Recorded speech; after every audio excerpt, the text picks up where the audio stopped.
Hello everyone, আসসালামু আলাইকুম। আমার পার্সোনাল ব্লগে আপনাদের সবাইকে স্বাগতম। আজকে আমি আপনাদেরকে গরুর মাথার চামড়া রান্না করে দেখাবো। তো আমি কিভাবে রান্না করি দেখতে থাকুন। তো প্রথমে আমি কড়াই সয়াবিন তেল দিয়ে আদা বাটা, রসুন বাটা, জিরা বাটা, শুকনো মরিচ বাটা, স্বাদ মতো লবণ হলুদ দিয়ে ভালো করে আমি তেলের সঙ্গে মশলাটা একটু ভেজে নিয়েছি। তারপর আমি এখানে সামান্য পরিমাণ পানি দিয়ে মশলাটা আরও কিছুক্ষণ ভালো করে কষিয়ে নিব। তো যত আমার মশলাটা কষানো ভালো হবে তত কিন্তু রান্নাটাও ভালো হবে। তো দেখুন আমার মশলা দিয়ে তেল ছেড়ে দিয়েছে, তো মশলার কাঁচা গন্ধর ভাবটা নেই। তো এখন কিন্তু আমি আগে থেকে কেটে বেছে ধুয়ে রাখা মাথার স্কিনটা আমি দিয়ে দিব মশলার ভিতরে, দিয়ে আমি অনবরত কিন্তু মশলার সঙ্গে নাড়তে থাকবো, যাতে করে আমার এই মাথার স্কিনের ভিতরে মশলা তেল ভালো করে লবণ ঢুকে যায়।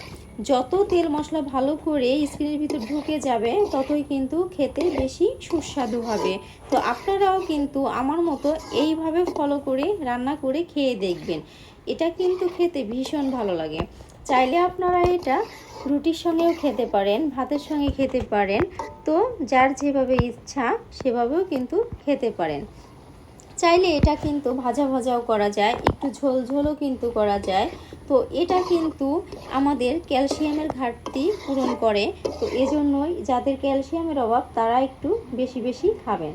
তো এখন আমি আরও কিছু পানি দিয়ে ভালো করে এই স্কিনটা একটু কষিয়ে নিব। তো এখন আমি একটু পানি দিয়ে নাড়তে থাকবো, যেহেতু এটি একটু সামান্য পরিমাণ আঠালো হয়, তো না লাগলে পুড়ে যাবে। তো দেখুন গ্রামের পরিবেশে প্রকৃতির গাছের নিচে আমি বসে রান্না করছি, আমার কিন্তু খুবই ভালো লাগছে এইভাবে রান্না করতে। আর মাটির চুলায় রান্না করা তো আমার ভীষণ ভালো লাগে, যেহেতু শহরে থাকি তো গ্যাসের চুলায় রান্না করা হয়। তো মাটির চুলার রান্নাটা কিন্তু ভীষণ ভালো লাগে, এই জন্য মন চাইলো যে মাটির চুলায় রান্না করি। তাই তো আজকে আমি মাটির চুলায় রান্না করতেছি। তো আমার ভালো করে মাথার স্কিনটা কষানো হয়ে গিয়েছে, এখন আমি ঝোলের জন্য একটু পানি দিয়ে দিব। পানি দেওয়ার জন্য এটি আরও একটু ভালো করে সেদ্ধ হবে।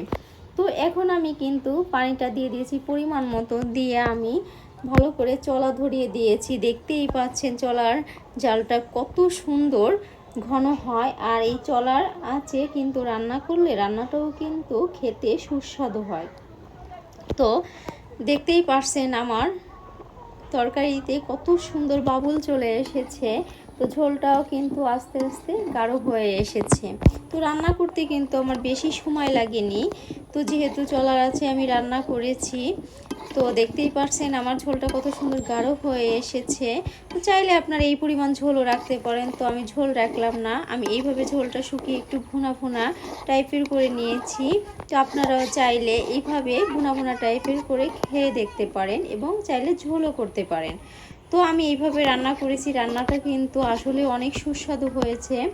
তো আপনারাও আমার মতো এইভাবে গরুর মাথার স্কিনটা রান্না করে খেয়ে দেখবেন, দেখবেন ভীষণ ভালো লাগে। যারা আপনারা খাননি এখনও, তারা এখন থেকে এইভাবে গরুর মাথার চামড়াটা ফেলে না দিয়ে এইভাবে আমার মতো তেল মশলা দিয়ে ভালো করে কষিয়ে এইভাবে রান্না করে খেয়ে দেখবেন, দেখবেন ভীষণ ভালো লাগবে খেতে। আর শরীরেরও কিন্তু খুব উপকার হবে, যাদের ক্যালসিয়ামের সমস্যা আছে ক্যালসিয়ামের ঘাটতিটাও কিন্তু পূরণ হবে।